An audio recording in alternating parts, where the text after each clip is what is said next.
নমস্কাৰ। দুটা সৰু বস্তুৰে আৰু দুটামান চব্জিৰে এটা হেল্ডি নাস্তা বনাবলৈ চেষ্টা কৰিলোঁ। দুদিন আগত কথা এটা শুনিছিলোঁ।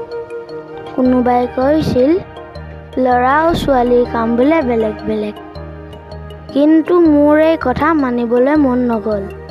কাৰণ চেষ্টা কৰিলে মানুহে সকলো কামেই কৰিব পাৰে। এটা ল'ৰায়েও ভাত চব্জি বনাব পাৰে আৰু এজনী ছোৱালীয়েও বাহিৰত গৈ কাম কৰিব পাৰে। এনে কৰিলে মা আব্বাৰো অলপ সহায় হয়, লগতে আমিও কিবা এটা শিকিলোঁ। ময়ো আজি নতুন এটা অভিজ্ঞতা পালোঁ।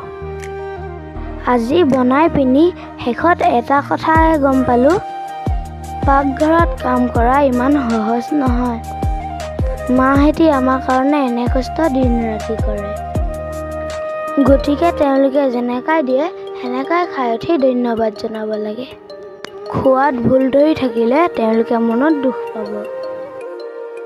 এই ভিডিঅ'টিৰ যোগেদি মই সকলো গৰাকী মাতৃক ধন্যবাদ জনাইছোঁ। আচলতে ময়ো আগতে বুজি পোৱা নাছিলোঁ, কিন্তু কামটো যেতিয়া নিজে কৰা হয় তেতিয়াহে গম পোৱা যায়। আজি মাদাৰ্ছ ডে নহয়, কিন্তু তথাপিও আপোনালোকৰ মাকেতি ধন্যবাদ জনাই দিব।